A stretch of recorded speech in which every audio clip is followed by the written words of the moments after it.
for coming, and also thank Owen and your team to coming. They came in from Chicago. They had a hard time yesterday getting here, but he made it. Thank you for agreeing to come and present your product. I was very excited about the product. I tasted a few months ago when we went to the conference, and I think it's a great product for our facility. We have a lot of flexitarians, we have a lot of vegetarians, and it's a great approach for us to meet the group and still be able to be very creative and not just basically be in a box when we want to incorporate new items to our menu. So thank you. Thank you. Well, thank you guys for having me here. My name is Owen Stern. I'm Director of Business Development for National Food Group. This is our corporate chef, Chef Laura, and we're honored to be here. Owen, do you mind if he take off his mask? Sure. Oh, that'd be wonderful. One of the downsides of COVID when you're speaking. So a couple things. Yesterday, the travel gods, I wasn't sure we were gonna get here. We were sitting in Detroit and the plane in Chicago basically broke down. And some of the people were starting to get a little upset. I went to one lady and said to her, I said, well, one of the engines has got a problem. I'm actually pretty okay sitting on the plane. Because we take as much time, I don't like flying with one engine. And at 5 o'clock in the afternoon, they finally gave up on it and they said, come back at 6:30 tomorrow morning, and I smiled. And I gladly woke up very early because I'm an earlier riser, and I want to share this with you. It's very rare that I get to present to the final audience. Normally I'm presenting to chefs and director of food service and crews, and the military. We just presented this program for the military. That's on a very big initiative of nutrition, really plant-based, which we're going to go over today.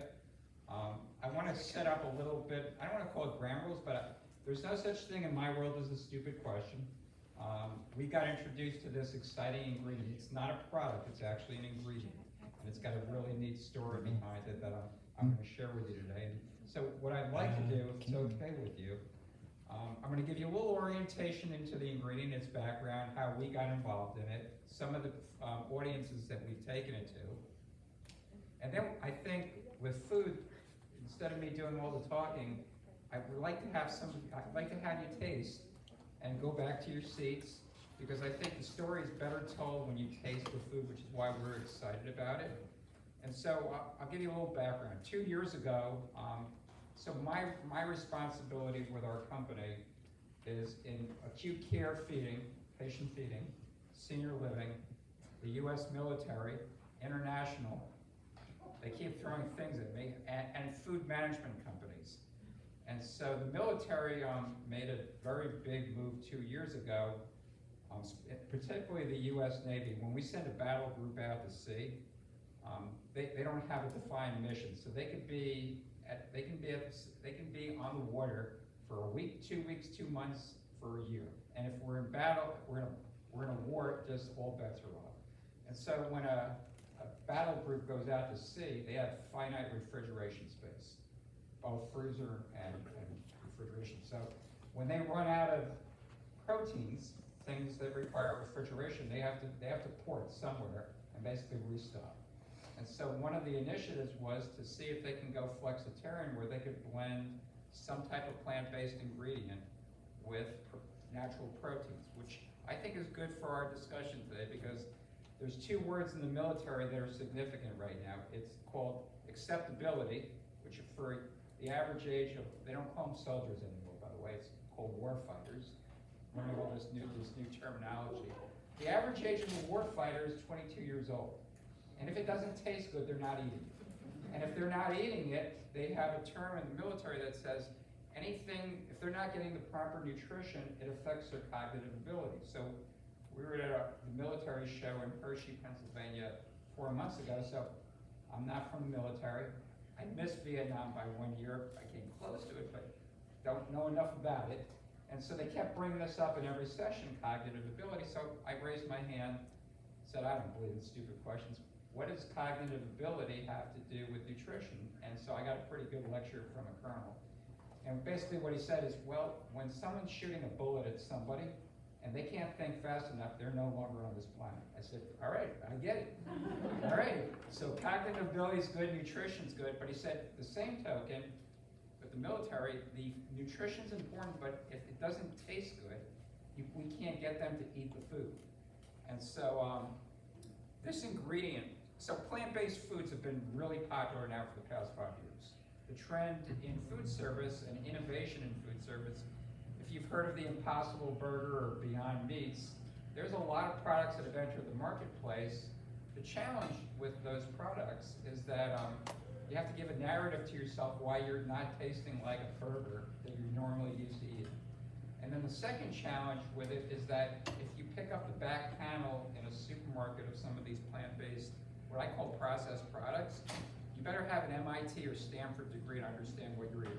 So on a good note, they've replaced a lot of the things that are unhealthy, but on a bad note, they replace fat with coconut oil, and coconut oil is still a fat.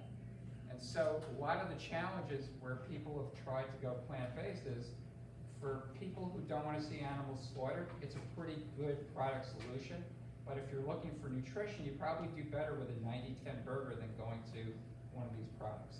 And so 2 years ago, we were at an industrial ingredient show, and this company just got backed by very big venture capital. And they took basically a yellow pig, that's one ingredient, and they dehydrated it. And what I'm going to present to you today is as simple as that. There is nothing in this. It's not further processed. They put it on something called they take the yellow peas, pluck them from the field, they put them on a band dryer, and then they will basically, the only thing that they'll modify is the particle size. And so what you're seeing here is one basic ingredient. And, yeah. And so when you rehydrate this with water, the ratio is really simple. It's 2 parts pea protein, 1 part water. And something really neat happens when you add the water. It'll multiply in volume by 5.33 times. And so for somebody in food service like a chef, they get particularly excited because the output of this product is 1 pound of the pea protein rehydrated is the equivalent of 8 pounds of ground beef. And so something pretty neat takes place.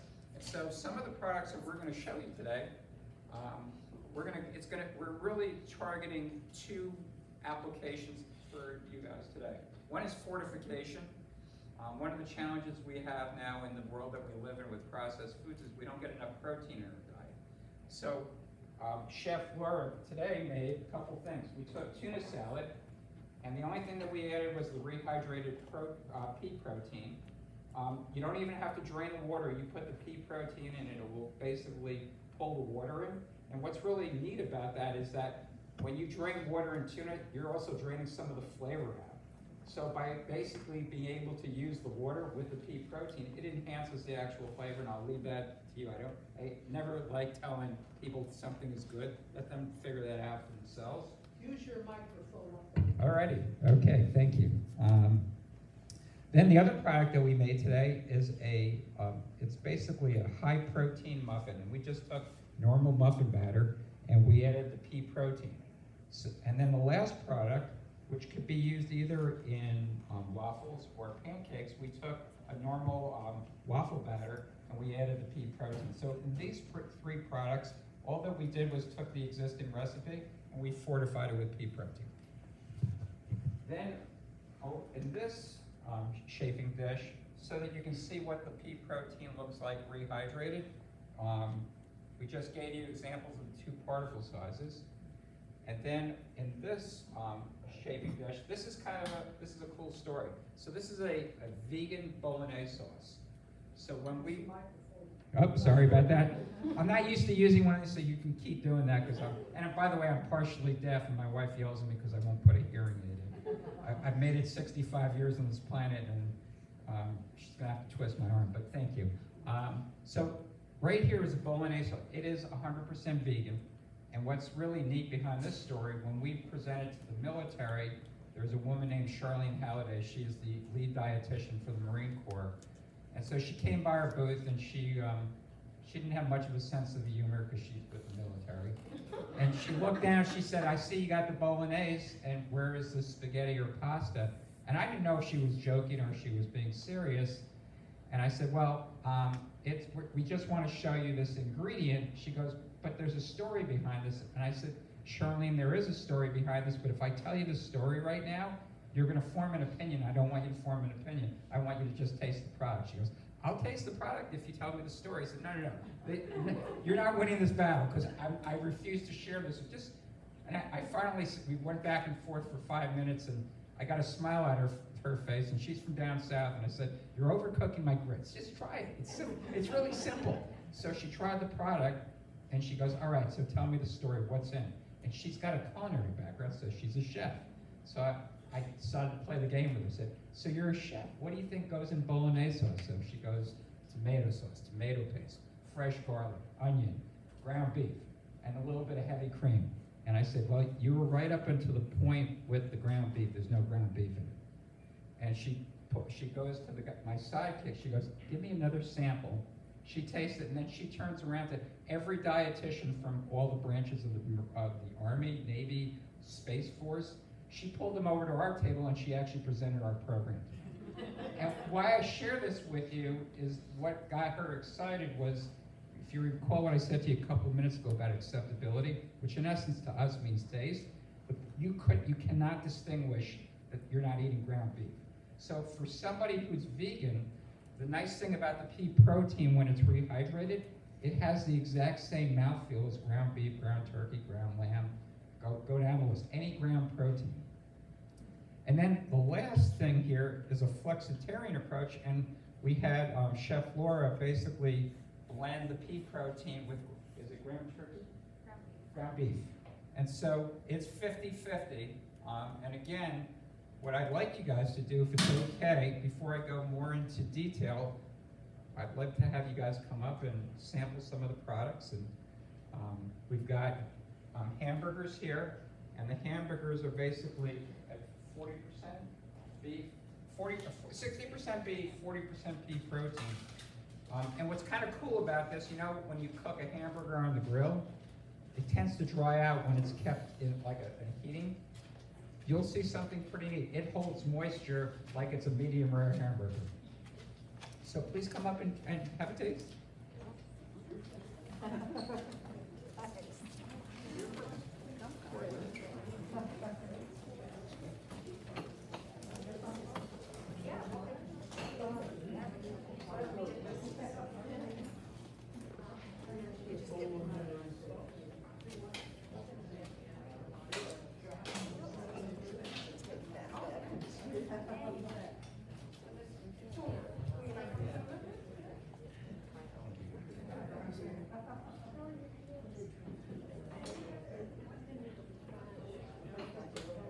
Yeah, that's just that's bolognese and chilies for Trump.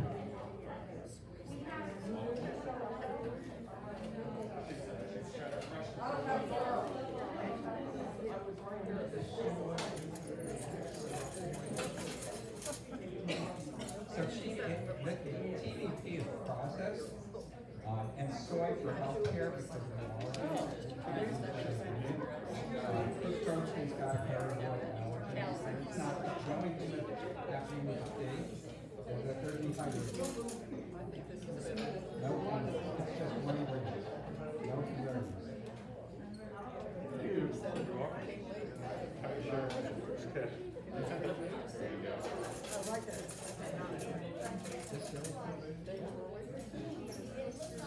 It's a pretty special innovation that's coming into food service.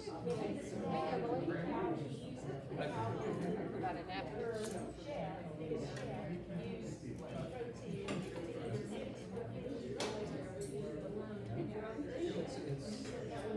So the pea protein, when it's being used in the diet, it's not the entire dish.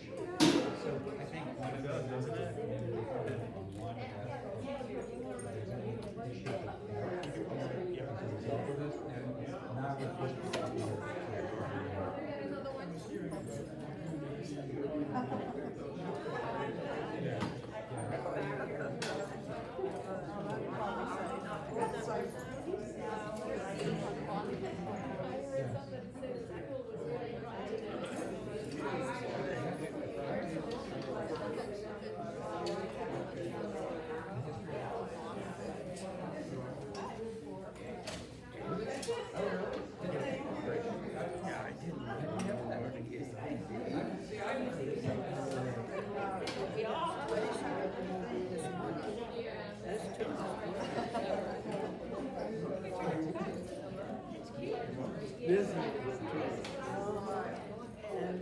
The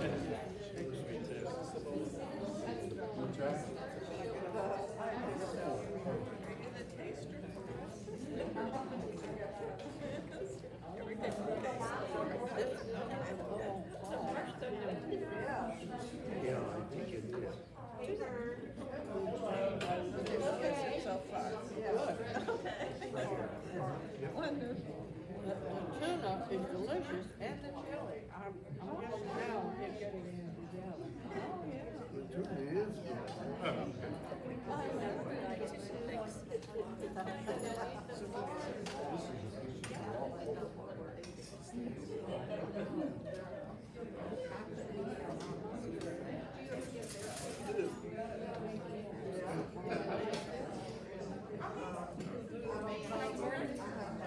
What's the word? Yes, This one fry, the bolognese and the chili. which is hamburger. The hamburger's not gluten-free, the muffin's not gluten-free, and the waffles. I don't know what this is. That's a hamburger. That's a Meatball. yeah. Haven't Waffle and a muffin. She got in here late. They're trying to get her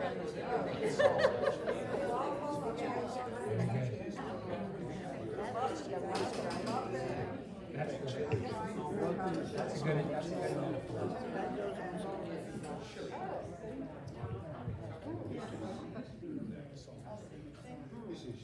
Of course, this is real. With the taste, you can't, yeah.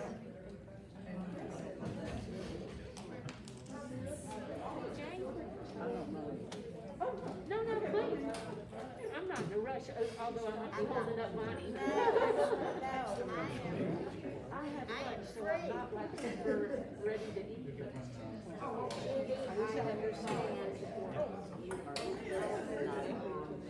Well, I knew that they probably would give samples, but this is like.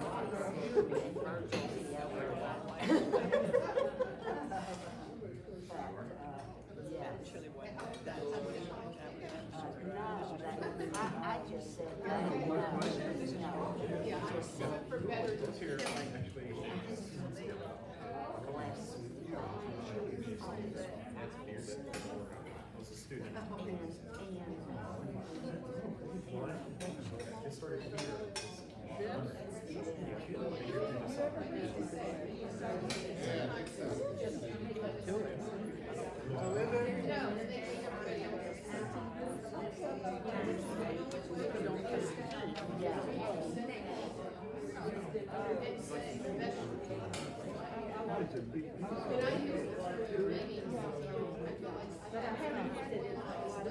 Beef. This is not gluten-free, the muffin. their roasted Brussels sprouts were like swimming in oil when they. And it's like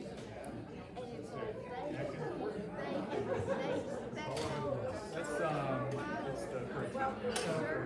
In today's market, which is the and everything, the beautiful thing about yellow peas is that they're cheap for a lot of companies. They try to keep it mostly in the United States. And right now, so that's they it. bring it in for It does. It does. I'm the second person to say that, and I agree with you. You're certified organic.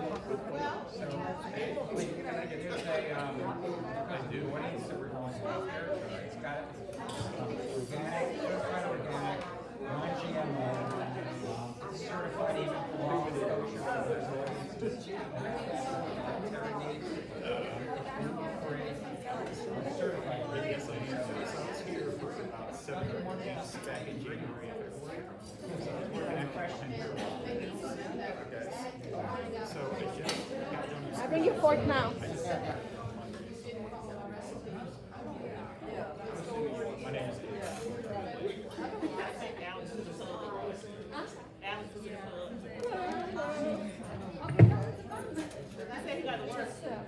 About organic farming. There was a big expo a couple of months. Tell me what you think.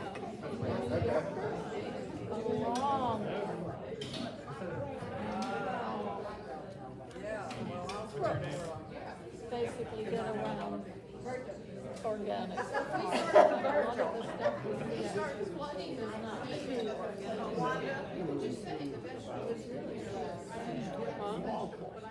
They grow stuff and then They took the slide. If you like, yeah, what we made. You did not. This is. Does chili have 2 L's in it? Okay. Okay, but do you like broader overall? Okay. But do you like one or two of those?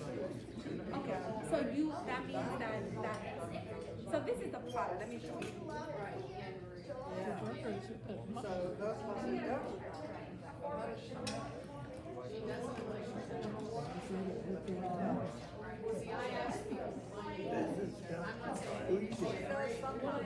You're gonna have some water in the meatball.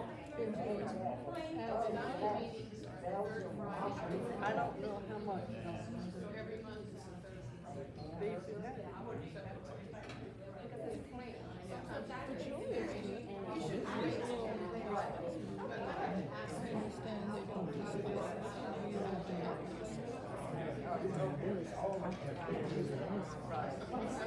do that So I saw your husband at one of the meetings back in. I don't, but I probably saw him. So I was at the such a thing as So is everybody enjoying the food? Pretty neat that it's actually what you're eating is a plant-based ingredient. Just a couple things, because there were some really good questions that were thrown my way as people were coming up to grab their food. So I'm going to give you all the certification. There is no pesticides that are being put on these plants. And you'll understand when I share the certifications. For some of the audiences like healthcare that I present to in the military, it's got to be a very clean ingredient index. So the product that you're eating is certified gluten-free. Now, some of the products we put them in, like the waffles, obviously, are made with flour. Same thing holds true with muffins. But if a chef, like Chef Adam over here, were to incorporate this into let's call it some type of lettuce wrap. Oh, thank you again. A lettuce wrap, you can go vegan with this very, very simply. We have a chef with a big senior living group down in Texas.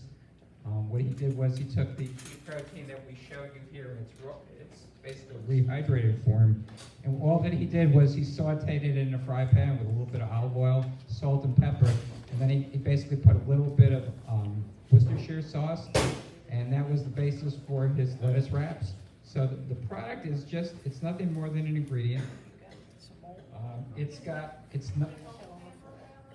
Well, you probably wouldn't because there's nothing to bind it. So when we do hamburgers or when we recommend to some of our clients, we typically we don't tell them, but we will advise them that you can go 60-40. So one of the projects that we have for a bunch of stadiums right now, they're really struggling with their food costs because the commodities going up.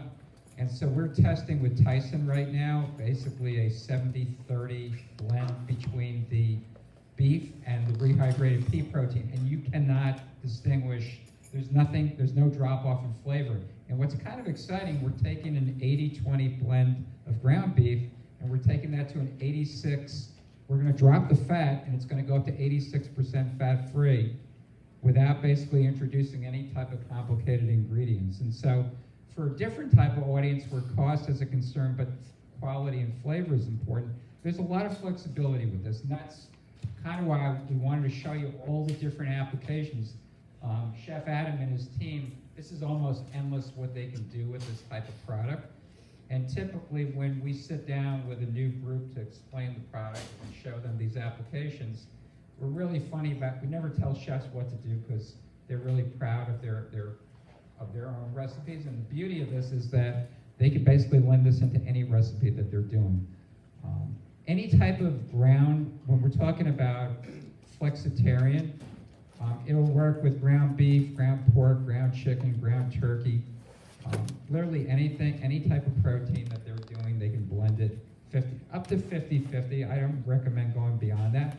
But when you're doing vegan applications, like the bolognese sauce that you guys had the opportunity to taste, you're basically going to replace that that animal protein, and you can still get a really tasty product out of this. What's the calorie count compared to you were using meat? So I'm going to leave this for everybody. I actually, yes. So, What is the question? Repeat the question. He's gonna repeat it. so the question is, what is the calorie count? So on the dry version of this, 3/4 of a cup of the pea protein is the equivalent of 110 calories. So that's dry. So if you remember what I said earlier, that the product basically is 2 parts pea protein, 1 part water. So before we even get too far, you can cut that down to 55 calories, right? And that 55 calories would be the equivalent of you eating 6 to 8 ounces. So it's actually pretty low compared to any animal protein that you would be consuming. Does that make sense? Yes. So the question that she asked was, what about the sugar content? There is 0 sugar in this product. And there is 0 salt in this product. The fun part about this, what I was starting to share with you before, the only ingredient that you see on our spec sheets when we hand to a customer is texturized pea protein. And what that means, I'm going to basically give you the subtitle to this French movie. It's yellow peas dehydrated. That's the ingredient itself. It's got no preservatives. It's got no pesticides. It's non-GMO, because there's a pretty significant audience of folks out there that are vegan, that GMO means something, that they want the certification. It's certified gluten-free. It's 100% soy-free. It's certified plant-based. So our partner really went the extra distance because it hits most of the audiences. There was another question. The one that looked like tuna and actually tasted like tuna, Yeah. does it have any tuna in it? Great question. So the question is, the tuna that we serve, does it have tuna in it? The answer is yes. So what we did with the tuna, interestingly enough, Chef Laura took a can of tuna. Normally when you prepare tuna, you drain the water. We didn't drain the water. We literally took the rehydrated pea protein, and when you add the rehydrated pea protein to the tuna before you put mayo, it will basically double the volume of the product. So what we've done in essence with this tuna is we've enhanced the protein level. I thought it was very good. Very good. That's Chef Laura. Other questions? Here. Am I assuming correctly, you talk about mixing with water, I guess you could mix it with any sort of broth. So the question that he asked is, in addition to blending it with water, can you blend it with broth? The answer is 100%. This actually lends itself, especially the larger crumble, like where they might use in an Asian soup, they might use tofu. You can swap out the tofu because so many people have allergies to soy with the pea protein, and it'll have the same mouthfeel of that of tofu. Yeah, Yes. didn't quite understand this. You take these peas that you dehydrate, is that right? That's correct. And you make these into, you use other products together to make this other products? Yes. So what you put in these other ingredients is the same ingredient, Yes. Yes. okay? But if it only has 50 calories, I'm afraid I need a couple 1,000 calories a day. Great question. Where am I gonna get calories? So you're not eating the pea protein you wouldn't be eating the pea protein by itself ever. You're eating basically the pea protein as an ingredient in either muffins or a hamburger or a sauce. It will not basically reduce your caloric intake. Okay. The only thing it will do is it'll reduce the sodium that you're consuming and reduce the fat that you're taking. Okay. And probably getting the pea protein carries a lot of natural fiber. So, let's go back to this here again. So, in the dehydrated pea protein, there's 2 grams of fiber. And this is based on 28 grams, which is 1 ounce of the dehydrated product. So again, these are like great questions. You think about it this way, however the chef at whatever place that's serving food, they're using this basically as an ingredient to basically fortify, as we talked about in breakfast applications, or they're looking to, in essence, reduce the fat and the sodium that's in foods that they're preparing without in any way harming the flavor. This adds protein, doesn't it? Yes. Like, how much extra protein might be in a little muffin or your serving of tuna, your, Sure. So think about it this way. So the question that she asked is how much more protein, like in the muffins or in the tuna? So I don't have nutritionals because these are recipes that we did to prepare for you. We don't actually sell the recipes, although like, some of my chef's recipes are so good that she probably should sell them. yeah. But best way that I can explain that to you, so let's say that a normal muffin batter that Chef Adam and his team uses has 10 grams of protein that they serve you when they're serving you breakfast, right? And if normally the way to utilize this ingredient in a biscuit or in a muffin, you would be adding 10 to 15% to the batter weight. So in other words, if the batter weight was 10 pounds, they would be adding 1 pound of the pea protein. So you're gonna take that 10 grams of protein probably to 12 to 13 grams. Okay, And so an improvement. and improving. So in senior living, one of the challenges that we hear all the time from our clients is that the same question that this nice gentleman said was, let me turn the ringer off, so I am so sorry.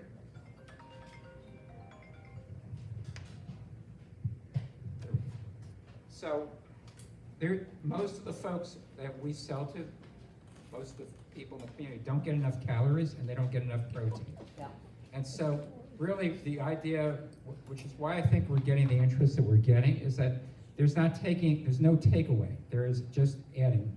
And so it's really up to the chefs, and what's really good, if you like what Chef Adam is already making for you, he could potentially, if him and the team like it, they could basically substitute some ingredients on the food side, and they could add to any muffin, biscuit, roll, the protein levels. Oh, good. Great idea. Yeah. I wish it were my idea, but the technology was developed by this group on the West Coast, which actually kind of makes sense because a lot of our health trends seem to come from California and work their way across the country. We spotted them when they just got their funding, and some of our clients were looking for something like this, and it had a really good story to tell. And one of the interesting things, not that this has any meaning for you guys, but some of the challenges in food service with plant-based foods. So Impossible Meats, which really is the pioneer, they're the company that's really gotten this on the radar screen.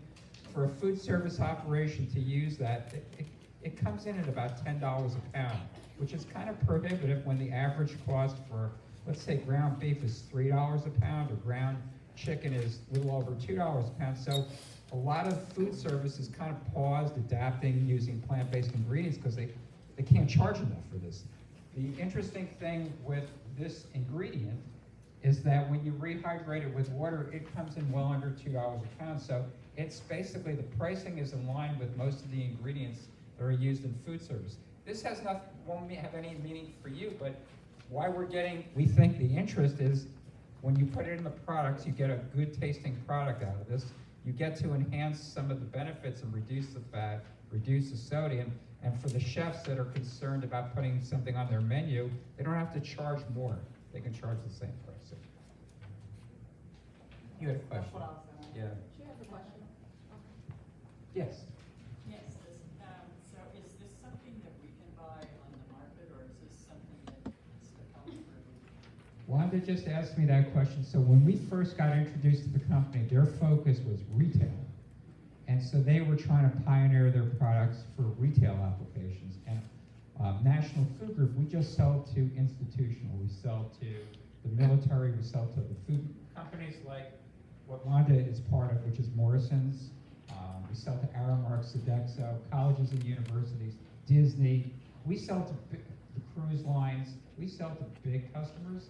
And so Wanda asked me before, is that something that we could possibly, for the community, where it could be sold in small bags for you guys? And I told her as soon as I got back, it's the first time we've had that question, we'll find out. It already is. I use it, it already is. Okay, so there you go, there you go.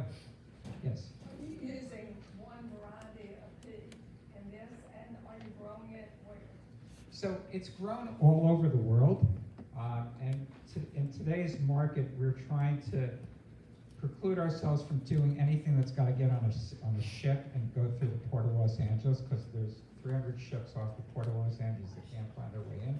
So they're grown in North America. Not in America. Can you repeat the question, Owen? Yeah, so the question is, where is the product sourced from? So the product is sourced from, right now, particularly North America, meaning Canada and the United States. That's where peas tend to be grown. They're also grown in France, and so in a market where the market fluctuations are so crazy right now, and for us in food service, the supply side has been just one of the most challenging times we've ever seen, where manufacturers don't have enough labor, there's not enough trucks to move it around the United States. So we try to stay with everything in the United States because it's the path of least resistance. But when we come out of COVID, just as an aside, the food that we all consume comes from everywhere in the world. And by the way, we're not the manufacturer, we're Are the you distributor. saying with one variety of pea? One variety. Yellow? And, correct.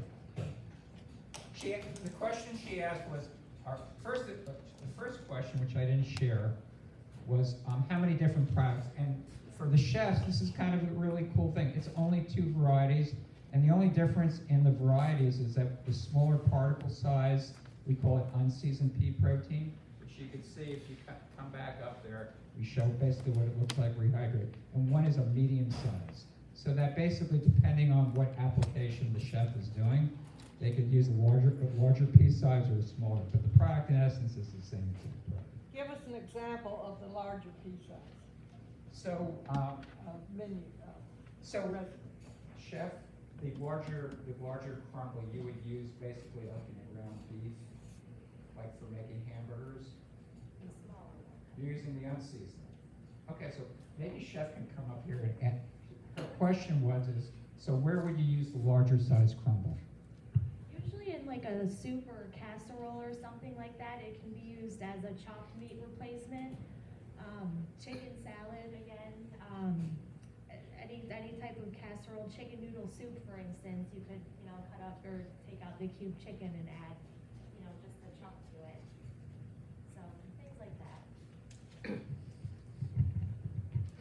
Yes. If an organization uses this and they're putting out a menu, do they make a notation that this is made with pea protein, or is it a secret? No, depends on the organization. So, for example, the military. question?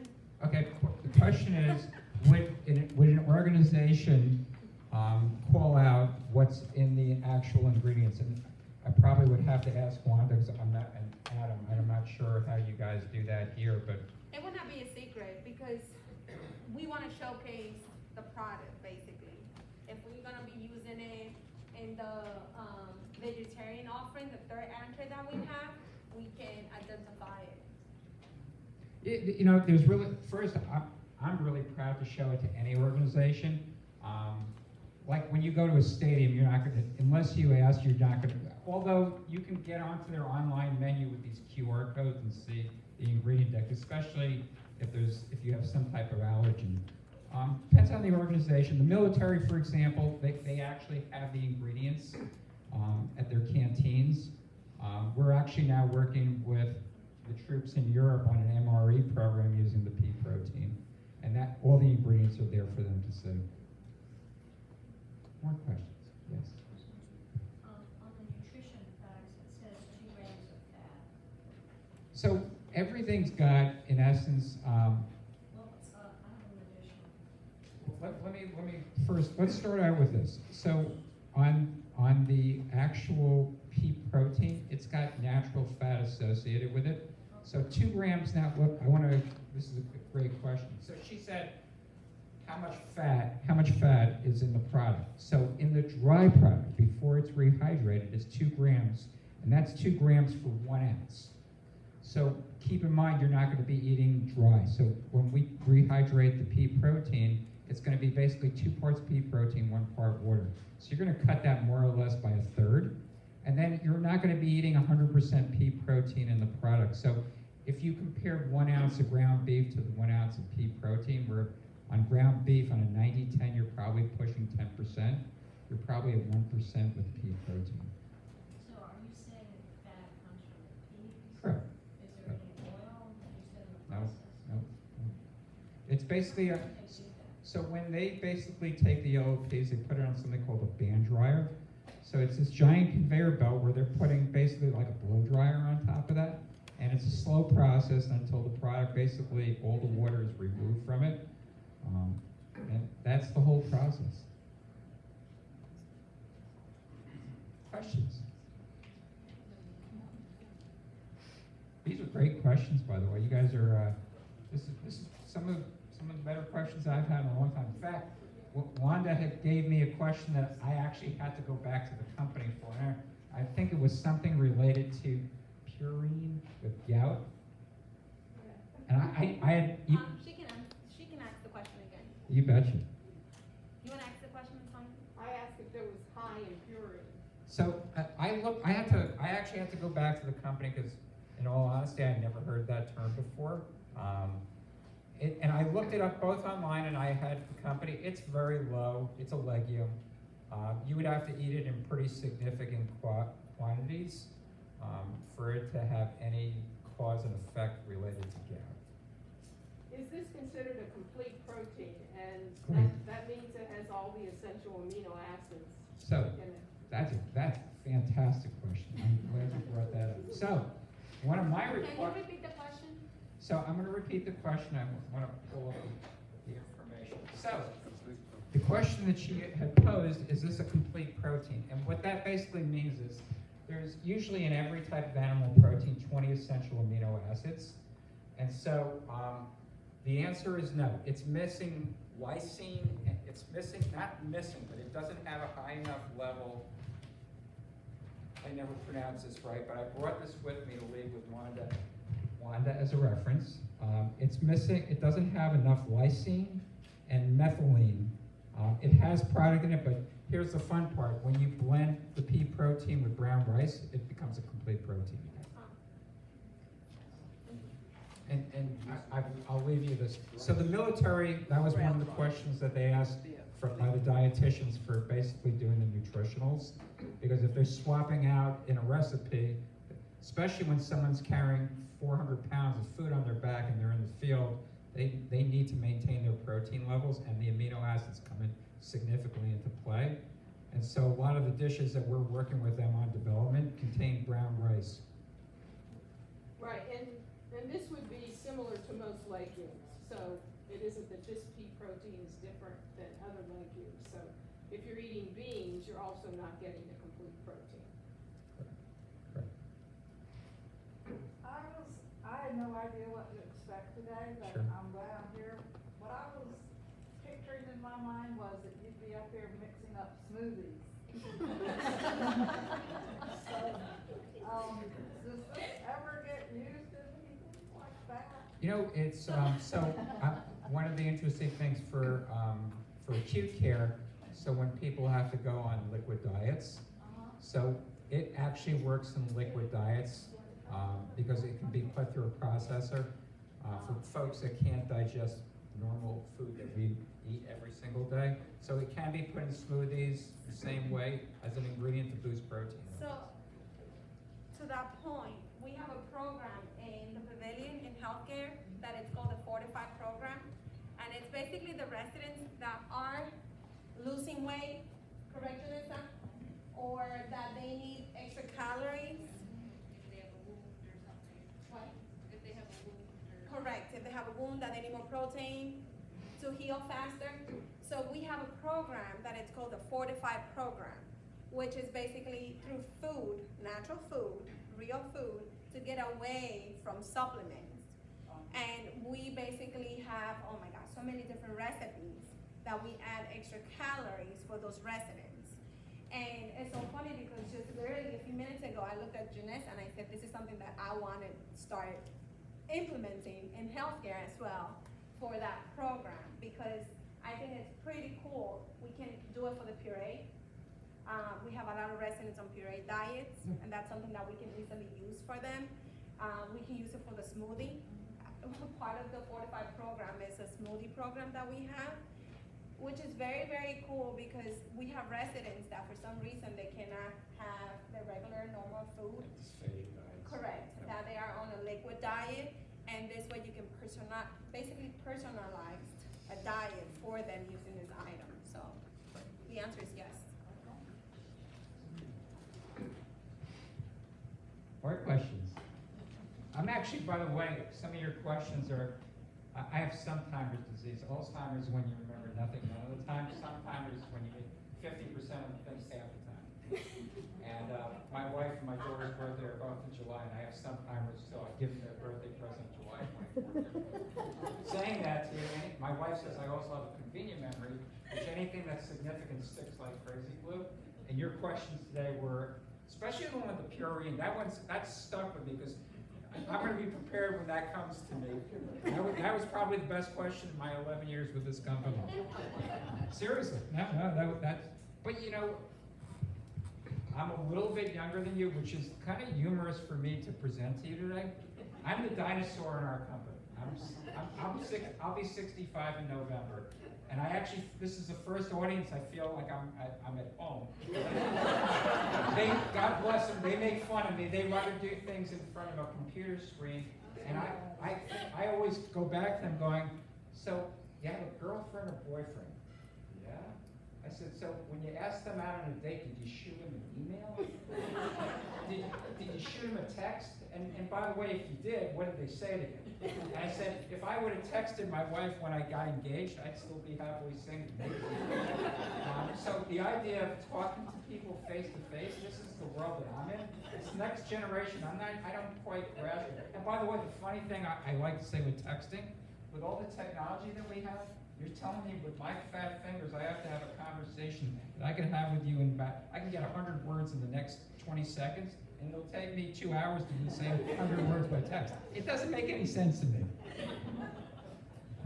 You guys have been a marvelous audience. I got little goosebumps right now, because I don't get to present to end customers.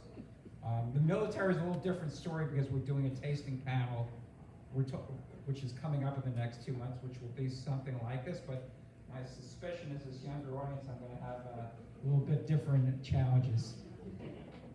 Is there anything else? And by the way, there is no such thing in my world as a stupid question, and this is really, I don't want to say technology, I rather refer to this as a very innovative approach, because I think one of the things that we're challenged with now, I said this to one of the folks, I don't know about you guys, but I grew up on peanut butter and jelly.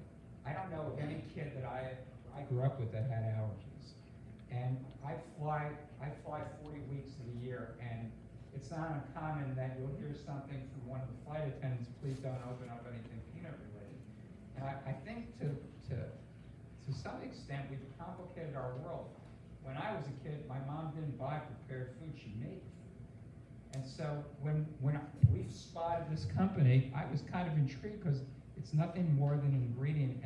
And when we interviewed the company to learn about their technology, I'm not a scientist, I'm a foodie at the very least. So if you start telling me about nitrates and potassium benzoate or potassium sorbate, you start losing me really fast. And I asked some of the questions that you asked, and he said, it's yellow peas. And I must have framed the question about 5 more times because I'm from the East Coast, which basically means I'm a doubting Thomas. Like, if it's too good to be true, it's not. And he kept saying that to me, that there's nothing. He goes, you're trying to complicate this. It's just an ingredient. How you basically do this with your chef is really, the output is what you control. And how you use the ingredient, you can use it in any type of application.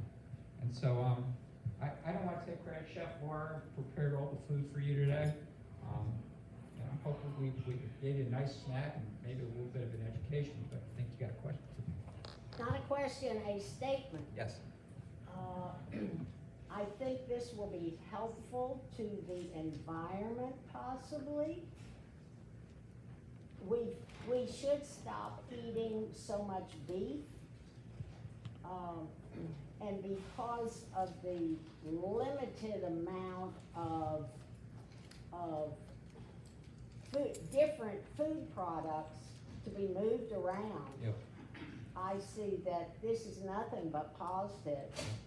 And I thought everything tasted good. There was one white thing in the next to the last container. I'm not sure what that was supposed to be, but maybe it's whatever the flavor was. Sure. But the chili was wonderful, the rolls, and it was all good. Cool. Very good, so go with it. Yes. Well, guys, I first thank you for the wonderful hospitality, and thank the pilot at Delta for figuring out a way to get us down here this morning to have this opportunity to be in front of you guys. Thank you. Well, thank you for that presentation. And if you see, I think everyone got a survey. We just wanted to know how the event went, so if you don't mind just filling that out, we can collect them as it goes along. Well, thank you for coming, and do you have any last comments? Thank you, Owen, and thank you for coming and presenting today. Andrew, can I have a survey?